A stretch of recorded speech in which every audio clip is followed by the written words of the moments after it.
Assalamualaikum dear students, hope so you are fine. Today we are going to start unit 17 part number 3 creating a landscape यानी कि मंज़र की तख्लीक निगारी।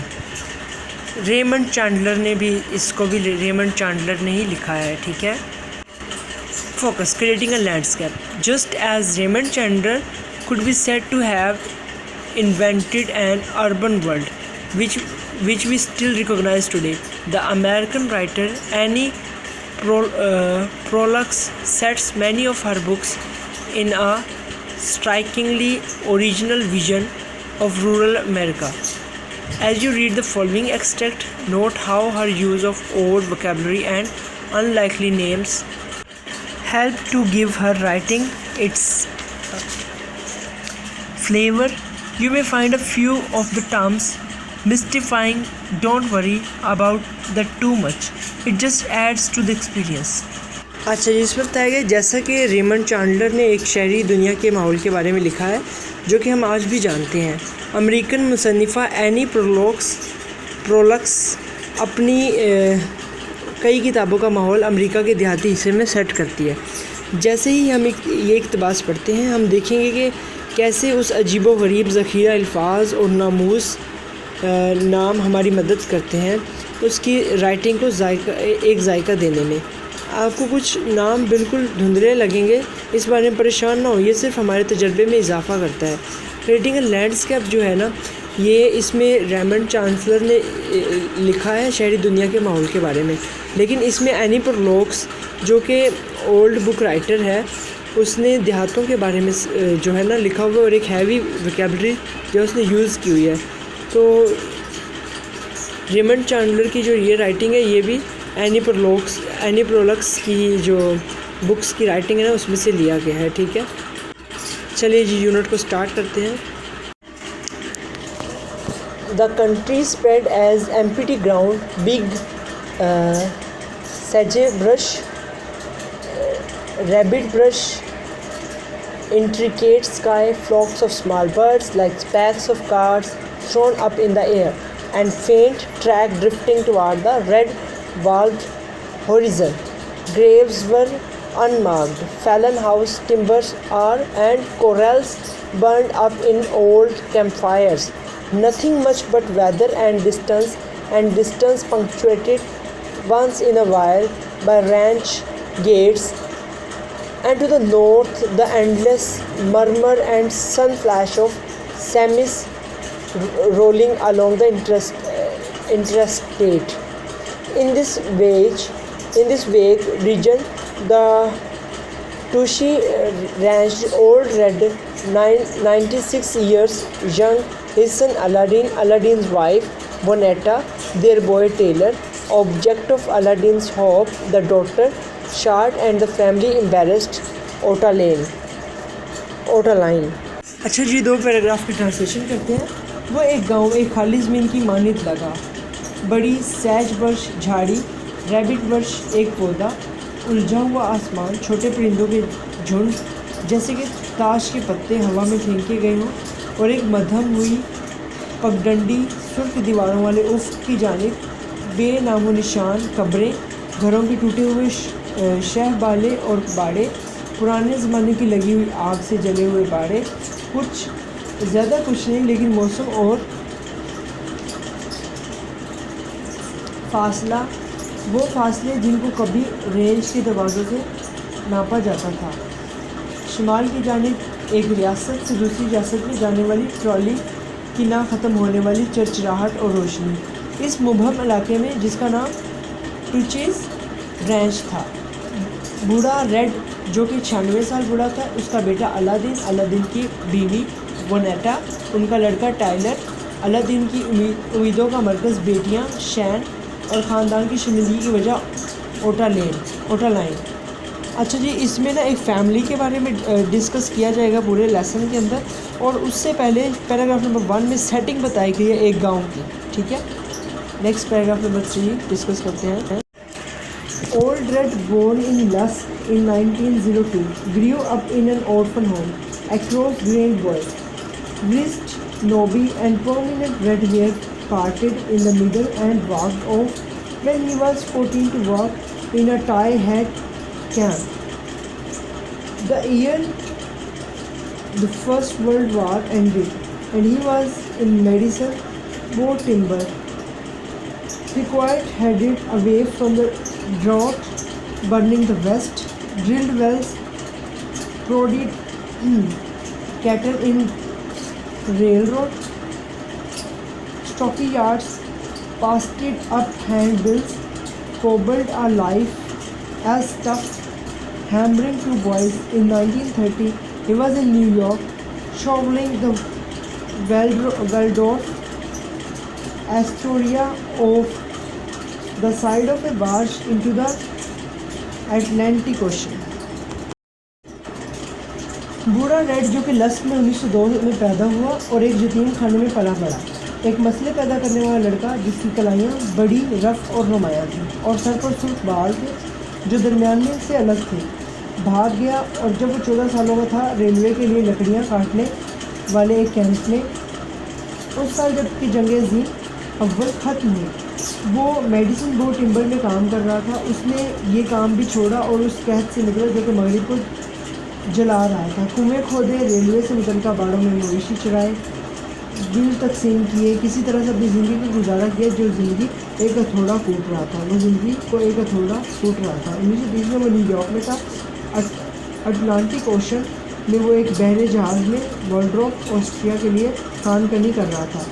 Number 3 के अंदर ना बूढ़ा रेड जो है उसकी स्टोरी बताएगी, उसके बचपन से शुरू की गई ये कहानी, ठीक है।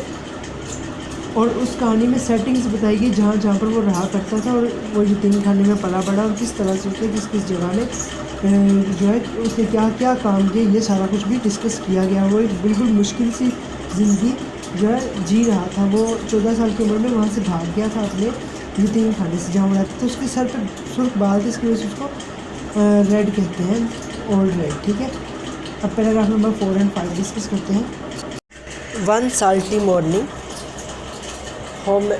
homesick for heart, dry landscape, he turned west again. He found a wife along the way, and soon enough he had a few dirty kids to feed.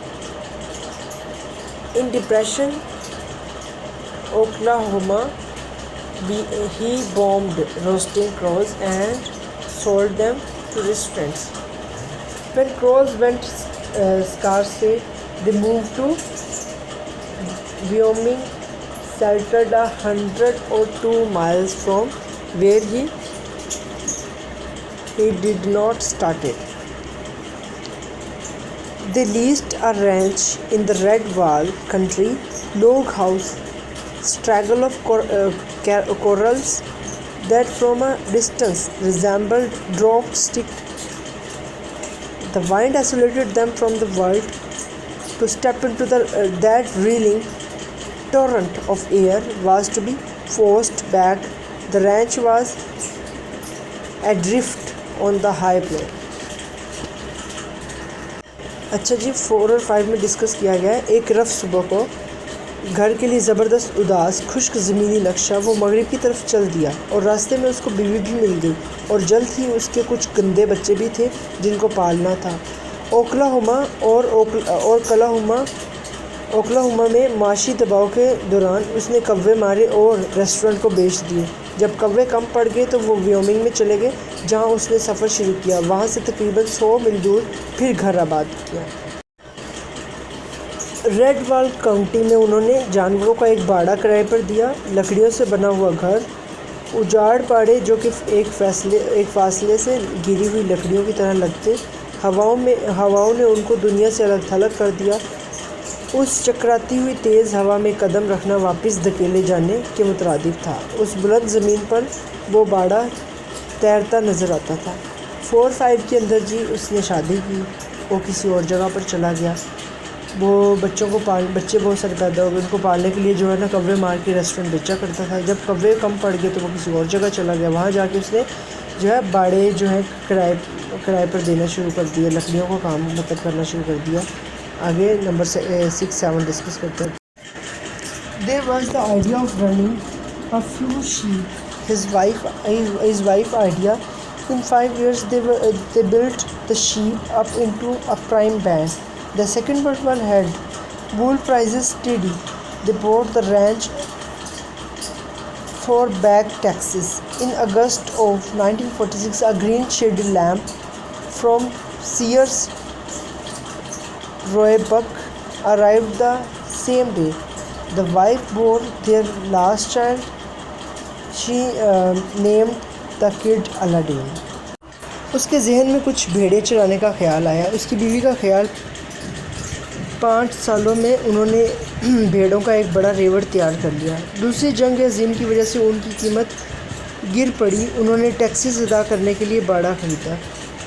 अगस्त 1946 में हरे रंग का लैंप सीयर्स रियोब्यूक की तरफ से आया। उसी दिन जब उसकी बीवी का आखिरी बच्चा पैदा हुआ और उसका नाम अलादीन रखा गया। अच्छा जी, 6 और 7 में उन्होंने ना भेड़ें चराई।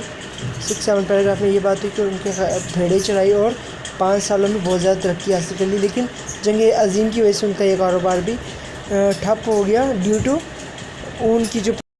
उनकी प्राइस डिक्रीज़ होने की वजह से। Paragraph number 8, piece and thermoplastic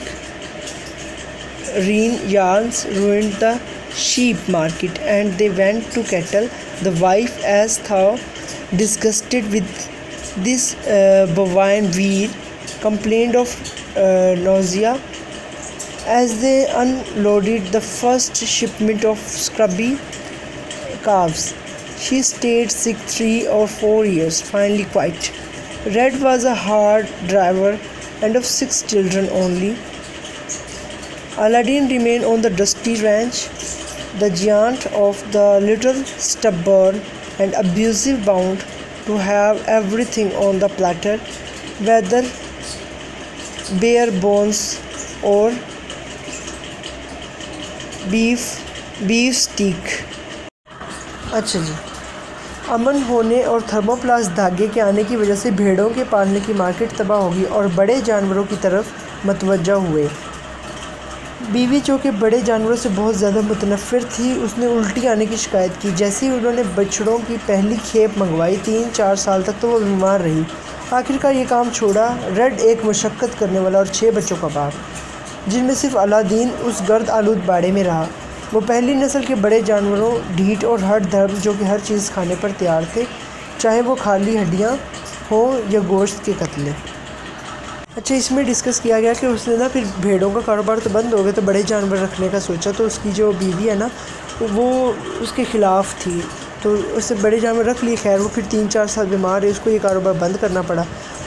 फिर वो बहुत मशक्क़त करता रहा और फिर उसका बेटा अलादीन है, उसका अब जिक्र किया गया कि अलादीन जो है वो इसी जगह पर रहा उनके साथ ही।